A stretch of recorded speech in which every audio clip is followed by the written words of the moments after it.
Alright, YouTube, I'm back for part 2 of Garnier versus Karlow, but first of all, I've had a lot of people ask about what type of sweater this is.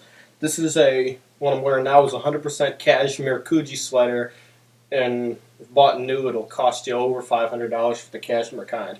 I did not spend that much money on a sweater. My entire wardrobe probably isn't worth that much. I had a relative who worked for the company, and for Christmas presents, she wanted to make me look like a pimp or something, so I'm living better now. Kuji sweating now. Anyway, back to the game against Karlow. At this point is where I made a pretty major miscalculation. It's white to move 19, and the best move here, or one of the best moves, is rook takes h5, or queen takes h5.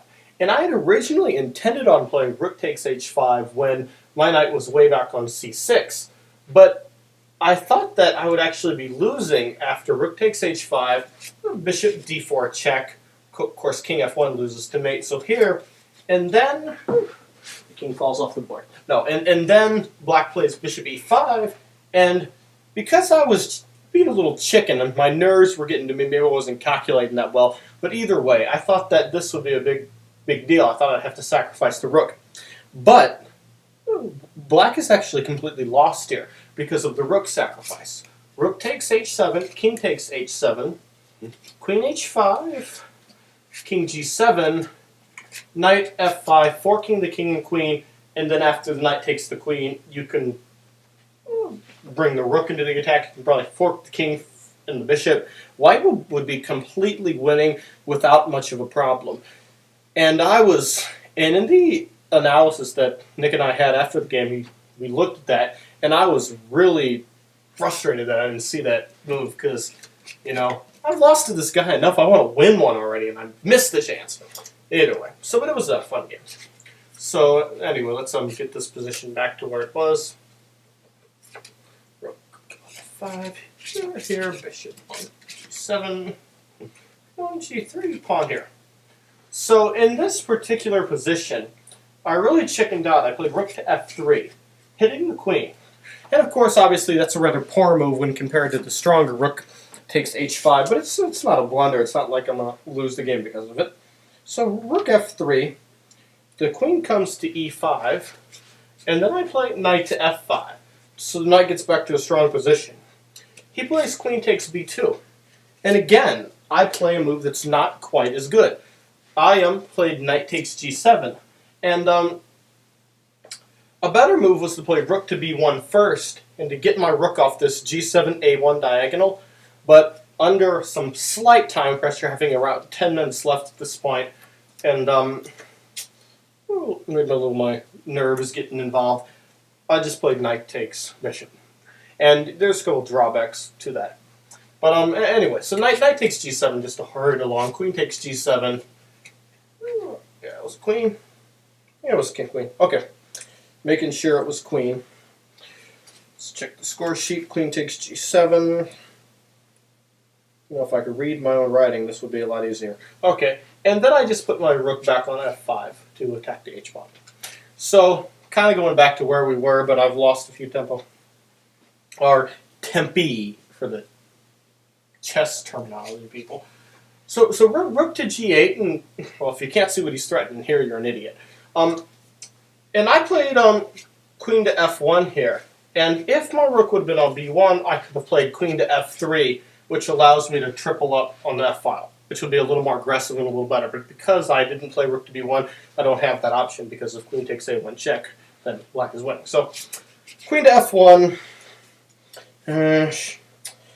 queen to d4 check, king, yeah, sorry about that, I forgot to put the king back, queen d4 check.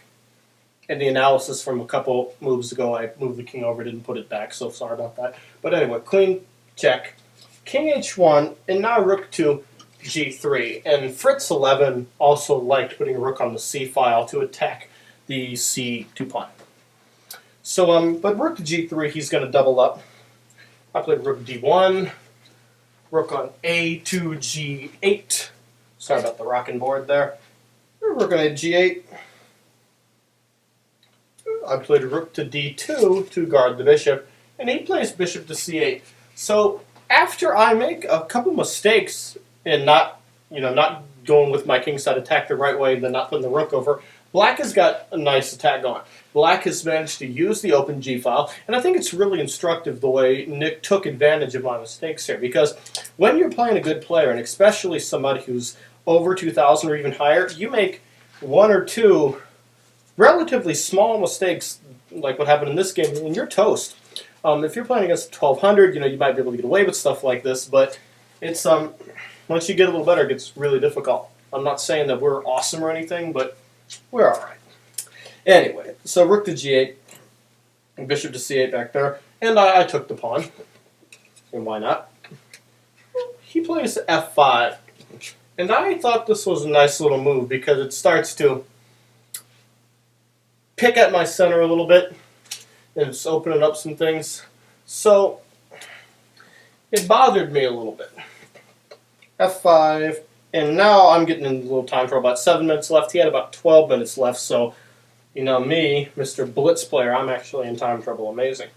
I played queen f2, trying to get queens off the board. He plays queen a1 check. Queen g1 is forced because of some tactics. If queen f1, queen takes queen, bishop takes queen, rook g8 check, king h2, queen, rook takes bishop, winning a piece. And of course, king h2, rook takes bishop, queen takes rook, rook takes rook, winning a queen and a bishop before I am 2 rooks. So queen g1 is the only reasonable option. He trades off to an endgame, check, and then plays f takes e4. So now you'll see that the major threat is bishop takes h3, which will then win down here. So I have to deal with that threat. I played king h2. He plays e3, rook e2, and now bishop to e6. So he's obviously attacking a pawn. And here, I actually found a pretty decent way to fight back. Time on the clock now about 5 minutes to 9 minutes. So I'm having to play a little blitz chess, and I'm trying to be careful and make solid moves. But taking more than 30 or 40 seconds to move here is really, being pretty risky about it. You got to move pretty quick. I played a move that actually was pretty strong, is bishop to e4, and now he's got a little bit of a problem here, actually, a rather large problem. Rook g7, and a slight eye for tactics. I played bishop takes h7, which is a little tactical shot. If rook takes bishop, rook takes rook check, king takes, and then king takes rook, and you'll have a rook for a bishop, and that's a very strong advantage for white. So I'm getting my pawn back, and that's a pretty positive thing.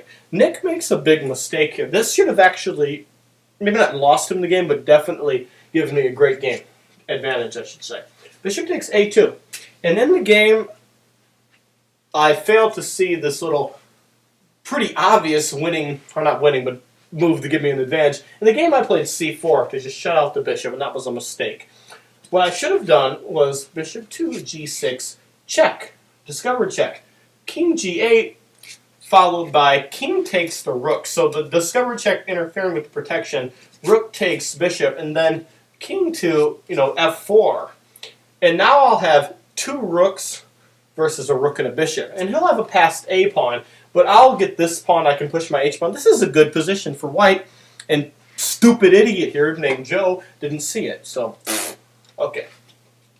Anyway, to quickly show you the end of the game before the 10-minute mark. Here. After c4, he plays rook g to g5. I'm going to rush a little here. He took, I played this here. He played, it was bishop to b3, I believe. Yeah, bishop b3. Rook takes c3.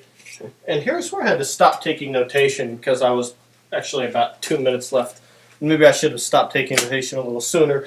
But needless to say, he was able to win this endgame by pushing his a-pawn, which, because of the placement of his bishop that was made badly placed earlier in the game, actually helped usher it, and the fact that I was getting into pretty severe time trouble. So anyway, that's how it ended. I wish I had more, but anyway, thanks for watching.